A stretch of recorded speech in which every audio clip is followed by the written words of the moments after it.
அன்பர்களுக்கு வணக்கம். ஜாதக அலங்காரம் பாடல் 4. மாதுர்தானம் சுகத்தானம் அப்படின்னு சொல்லக்கூடிய அந்த லக்னத்திலிருந்து 4ஆம் இடம், அந்த தானத்தை கொண்டு என்னென்ன பலன்களை அறியலாம்ங்கிறத இந்த பாடலில் சொல்கிறாங்க. முதல்ல நாம் அந்த பாடலை பார்த்துட்டு விளக்கம் பார்ப்போம். சொல்லிய வித்தை வாகனம் சுபங்கள், சூழ் வியாபாரமும் மனையும், வெள்ளு மேம்பாடு சௌக்கியம் அன்னை, விரும்புநல் உறவினராகும், நல்ல நிட்சேபம் பரவிசயங்கள், நரைகமல் பால் பசு கன்று, வல்லதோர் தேவதானம் இப்பலனை வழுத்து 4ஆம் இடம் கொண்டே அப்படின்னு முடிக்கிறார். சொல்லிய வித்தை வாகனம் சுபங்கள் அப்படிங்கிற போது வித்தை ஒரு ஜாதகத்துல லக்னத்துல இருந்து அந்த 2ஆம் இடமும் ஒருத்தருடைய கல்வி வித்தையை பத்தி பேசுது.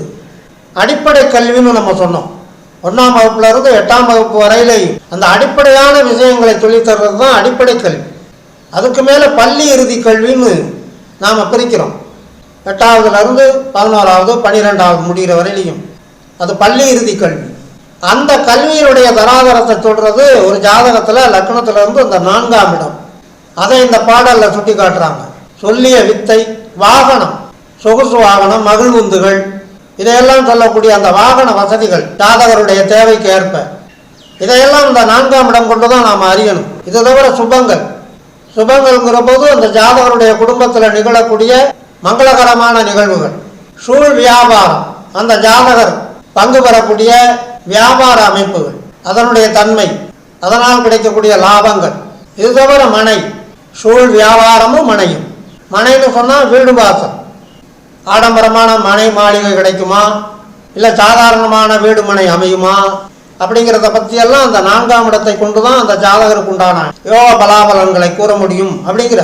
வெல்லும் மேம்பாடு, வாழ்க்கையில முன்னேற்றம், அந்த முன்னேற்றத்துக்கு உண்டான தன்மை எதன் மூலமா கிடைக்கும்? வியாபாரம் மூலம் கிடைக்குமா, விவசாயம் மூலமா கிடைக்குமா, இல்ல பூர்வீக சொத்துக்களை கொண்டு விருத்தி ஆகுமா, அல்லது தன்னுடைய சுய சம்பாத்தியம் மூலமா அவர் முன்னேறுவாரா அப்படிங்கிறதெல்லாம் அந்த 4ஆம் இடம் கூறும் அப்படிங்கிறார். இது தவிர அன்னையை பற்றி தெரிந்து கொள்ள, தாயினுடைய சுகம், தாய் மூலமாக கிடைக்கும் வருமானம், தாய் மூலமாக கிடைக்கும் அன்பு பாசம் எல்லாம் அந்த 4ஆம் இடத்தை கொண்டுதான் நாம் அறியலாம்ங்கிறார். இது தவிர விரும்புநல் உறவினர்கள் அப்படிங்கிற போது சொந்தம் சுகங்கள், அவங்களால கிடைக்கக்கூடிய சந்தோஷம்.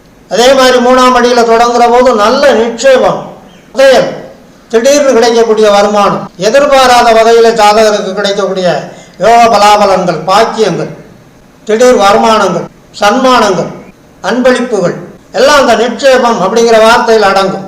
இது தவிர பர விஷயங்கள் அப்படிங்கிற போது இகபர சுகம் அப்படின்னு சொல்றோம்ல, தெய்வத்தால் கிடைக்கக்கூடிய திடீர் அதிர்ஷ்டங்கள் எல்லாம் இந்த 4ஆம் இடத்தினுடைய தானத்தை கொண்டும், தான அதிபதியை கொண்டும், தானத்தில் நிற்கக்கூடிய கிரகங்களை கொண்டும், அந்த தானாதிபதிக்கு தானத்துக்கு கிடைக்கக்கூடிய கிரகங்களினுடைய பார்வை பலத்தை கொண்டும் அந்த ஜாதகனுக்கு யோக பலாபலன்கள், யோக பாக்கியங்கள் கிடைக்கும் அப்படிங்கிறார். நரைகமல் பால் பசு அப்படிங்கிற போது நறுமண பொருட்கள். எந்த ஒரு ஜாதகன் தன்னுடைய வாழ்க்கையில அடையக்கூடிய சுக சௌக்கியங்கள் எல்லாம் இறையருளால் அடைந்து சந்தோஷிக்கிறானோ அவன் நறுமண பொருள்களை நிச்சயம் உபயோகிப்பான்.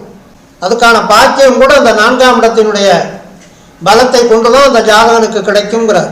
பால் பசு கன்று, அதாவது மாடாடு கன்றுகள் மூலமாக கிடைக்கக்கூடிய செல்வ செழிப்பு, இதெல்லாம் கூட அந்த 4ஆம் இடத்தினுடைய அதிபதி 4ஆம் இடத்தினுடைய பலத்தை கொண்டுதான் அறியலாங்கிறார்.